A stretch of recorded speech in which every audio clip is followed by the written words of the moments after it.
Olá, muito boa tarde. A Caritas Portuguesa promove pela primeira vez um encontro para jovens, um projeto para valorizar o voluntariado, que vai ser apresentado daqui a pouco por Márcia Carvalho. Antes vamos destacar temas da atualidade e começamos por contextos religiosos onde permanece a perseguição por motivos religiosos.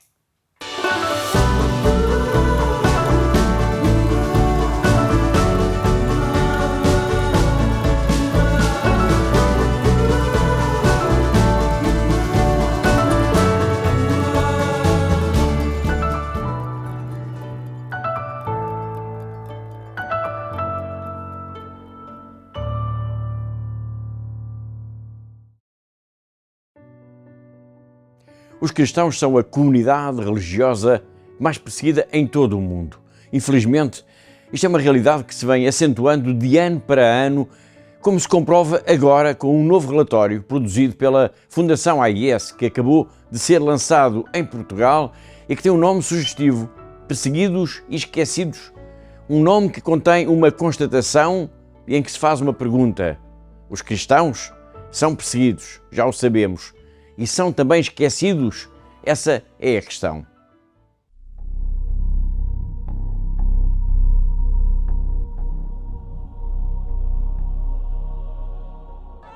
O avô cristão Nazir Gilmazi, de 73 anos, de Sargodha, no Paquistão, morreu depois de uma multidão ter tentado linchá-lo após ter sido acusado de blasfémia. A violência desencadeou um êxodo em massa dos cristãos do bairro. Apenas alguns meses antes, muitos mais cristãos paquistaneses fugiram das suas casas depois de uma multidão de militantes ter atacado o distrito de Jaranwala, incendiando mais de 25 igrejas num só dia. Alguns dos incidentes registados no novo relatório da organização católica Fundação AIS, intitulado Perseguidos e Esquecidos, um relatório sobre os cristãos oprimidos pela sua fé. Perseguidos e Esquecidos avalia a situação em 18 países onde as violações à liberdade religiosa contra os cristãos são particularmente preocupantes. Abrangendo o período de agosto de 2022 a junho de 2024, o relatório Perseguidos e Esquecidos revelou que em muitos dos países analisados, as violações dos direitos humanos contra os cristãos tinham aumentado desde o último relatório. Estas foram algumas das conclusões. O epicentro da violência militante islâmica deslocou-se do Médio Oriente para a África. O Islão militante foi um fator-chave para explicar porque é que a África foi o único continente onde a perseguição aumentou em todos os países analisados, com provas que sugerem o alcance crescente dos grupos jihadistas transnacionais. No Burkina Faso e em Moçambique, as insurreições islâmicas em curso levaram à deslocação em massa de comunidades cristãs, uma vez que os extremistas visavam especificamente os crentes em ambos os países. A Nigéria ficou em 8º lugar no Índice Global do Terrorismo de 2024, uma vez que os insurgentes militantes Fulani, ligados a grupos extremistas, cometeram regularmente massacres e outras atrocidades violentas. Intensificação da perseguição aos cristãos como inimigos do Estado ou da comunidade local. A China deteve repetidamente o bispo Peter Shao Zumin de Wenzhou entre meados de dezembro de 2023 e o início de janeiro de 2024. A Nicarágua aplicou uma série de medidas de opressão extrema contra os cristãos, nomeadamente a expulsão em massa do clero católico. Por outro lado, o Vietnã, apesar dos problemas existentes, tomou medidas para restabelecer os laços diplomáticos com o Vaticano e reduzir a burocracia que impede o registro de grupos religiosos. Os intervenientes estatais e não estatais utilizaram cada vez mais como arma a legislação existente e a nova legislação que criminaliza atos considerados respeitosos para com a religião do Estado, como forma de oprimir os cristãos e outros grupos religiosos minoritários. Num único estado da Índia, 855 pessoas foram alegadamente detidas em menos de 3 anos ao abrigo das chamadas leis anti-conversão. Os relatórios destacaram a ameaça às crianças cristãs, especialmente às meninas.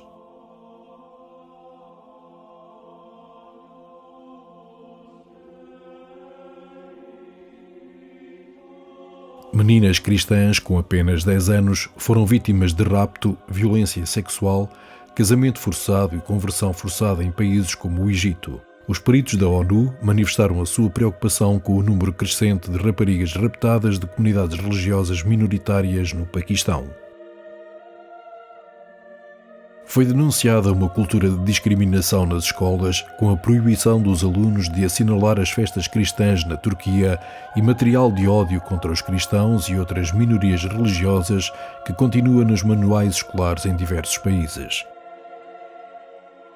Indefesos, frequentemente ignorados e vivendo como uma minoria em ambientes hostis, o futuro pode parecer sombrio para muitos cristãos. Mas o relatório Perseguidos e Esquecidos da Fundação AIS lança uma luz sobre o seu sofrimento e chama a atenção do mundo. Este relatório não é apenas uma ladainha de desgraças, mas um apelo à justiça para aqueles que estão a sofrer. É um apelo para agir e ajudar aqueles cujo único crime é a fé que professam.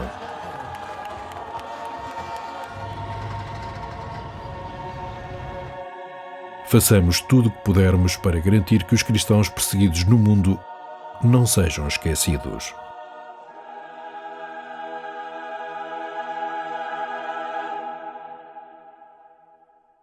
Lembra-se ainda como começou este vídeo? Com a história do Sr. Nazir, um paquistanês de 73 anos de idade e que foi espancado criminosamente por ser cristão. Esse foi o seu crime. Morreu, ele foi assassinado. Será que vai ser esquecido? O relatório da Fundação AIS mostra-nos uma realidade terrível que exige a nossa solidariedade. O pior que pode acontecer a todos estes cristãos, estes homens, estas mulheres e crianças vítimas do ódio religioso, é serem esquecidos. Todas as semanas nós marcamos encontro aqui, porque há uma igreja que precisa da nossa ajuda.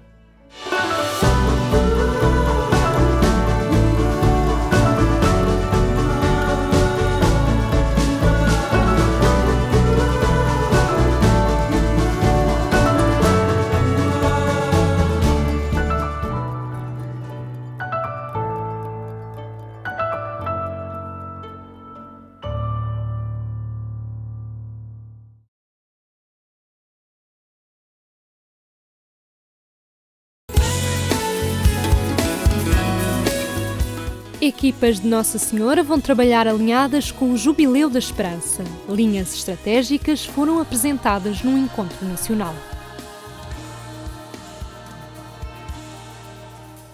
Chamados a viver em comunhão.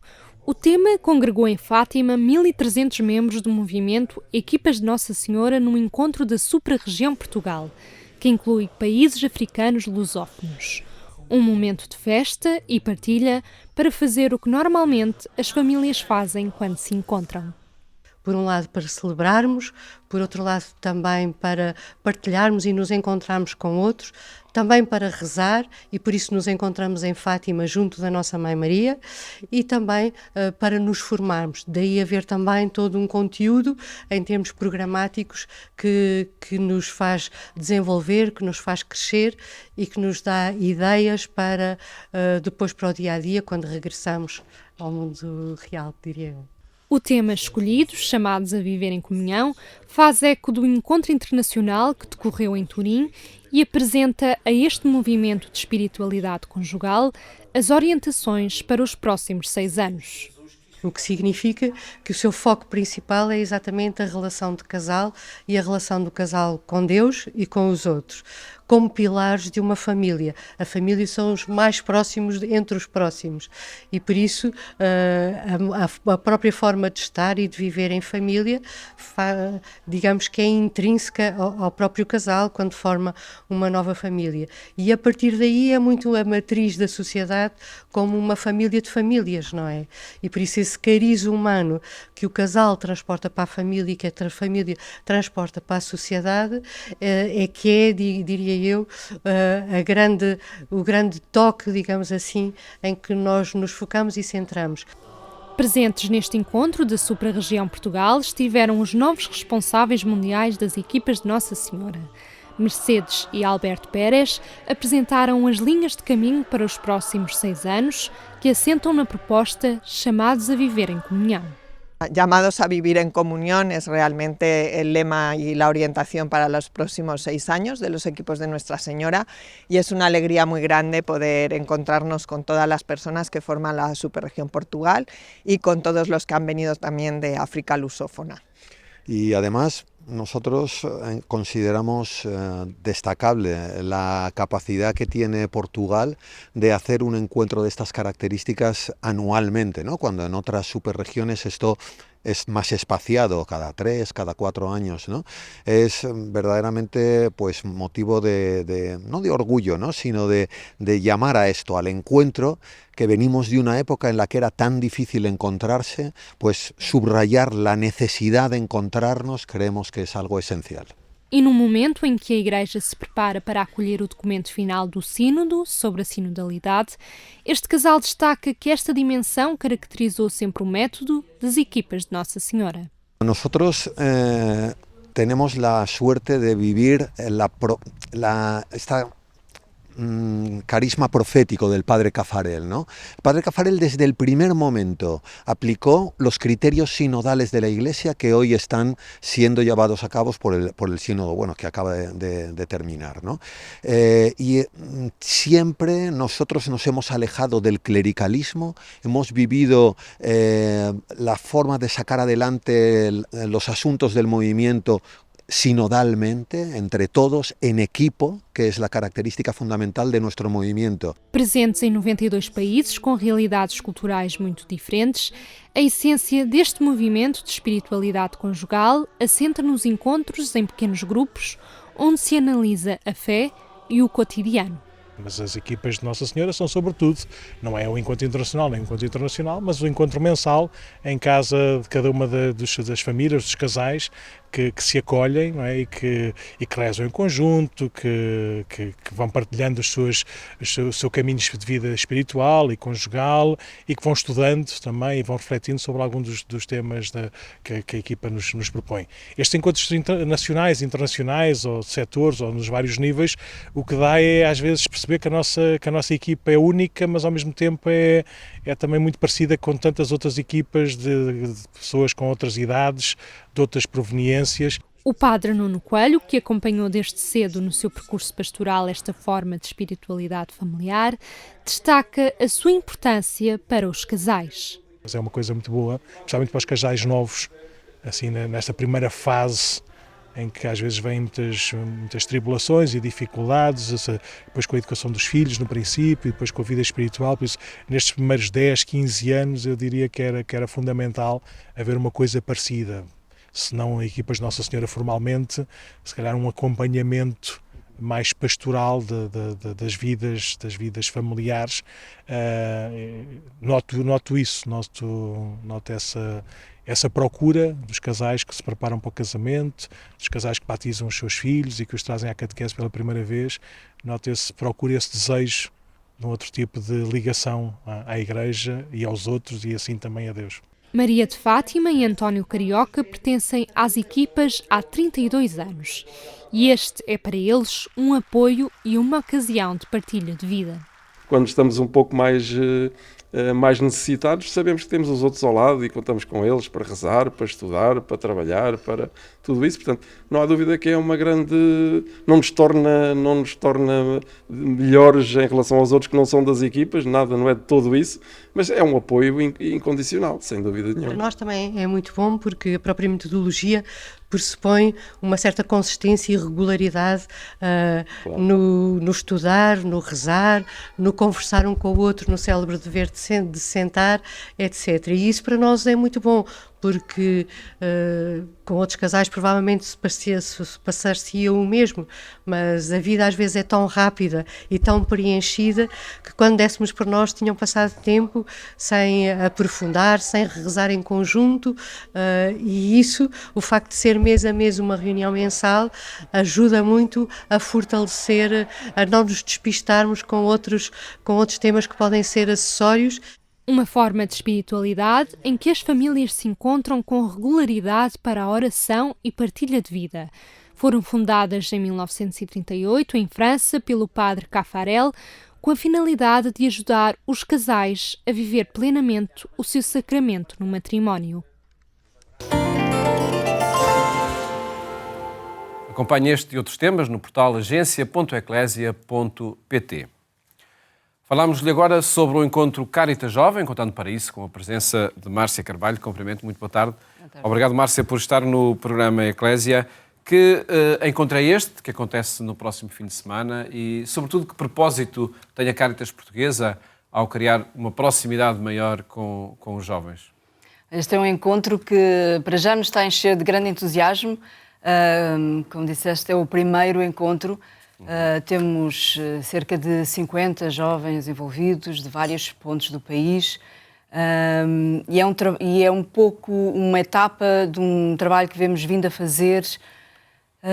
Eu diria, primeiro não só em Portugal, desde 2016 que a Caritas Europa e a Caritas Internacional, portanto a nossa rede também internacional, tem incentivado muito a participação dos jovens, não só como voluntários, não só envolvendo-se em projetos, mas também nas suas estruturas decisivas e, portanto, esta participação jovem é mais do que criar um movimento juvenil que é paralelo à Caritas. Portanto, é mais do que um grupo de voluntários. É muito mais do que um grupo de voluntários, quer ser juntar os jovens naquilo que é a missão da Caritas, naquilo que são os objetivos e o trabalho da Caritas. A Jornada Mundial da Juventude ajudou a esse propósito? Sim, para nós em Portugal foi decisivo. Se já vínhamos trabalhando este envolvimento dos jovens, até num projeto que temos que é o Caritas na Escola, e que é anterior à jornada, sem dúvida que o entusiasmo e a forma como a jornada aconteceu e o envolvimento que a Caritas teve, que foi muito maior que aquilo que alguma vez tinha acontecido noutras jornadas no mundo, é um ponto de não retorno. Portanto, era obrigatório continuar este trabalho. Sim. E isso teve consequências imediatas, nomeadamente na própria estrutura da Caritas Portuguesa? Sim. Posso dizer, por exemplo, que na direção da Caritas Portuguesa foi renovada por essa altura e foram incorporados 2 jovens, foram convidados 2 jovens a pertencer à direção, até que também tinham tido algum envolvimento na Jornada Mundial. E foi-se percebendo que pela nossa rede, em todo o país, com mais ou menos organização, está certa esta vontade e esta necessidade de dar espaço aos jovens. Desde logo, que para nós é muito importante, esta tomada de consciência vem também dos dirigentes. Portanto, a partir daí percebe-se que temos que fazer isto na nossa rede. E são essas boas práticas que vão ser partilhadas também neste encontro que acontece este fim de semana? Sim, a participação neste encontro foi de certa forma muito livre. Foi lançado o convite a todos os jovens, alguns já estão a trabalhar com as Caritas diocesanas, outros se calhar ainda vêm assim um bocadinho à procura do que é isto.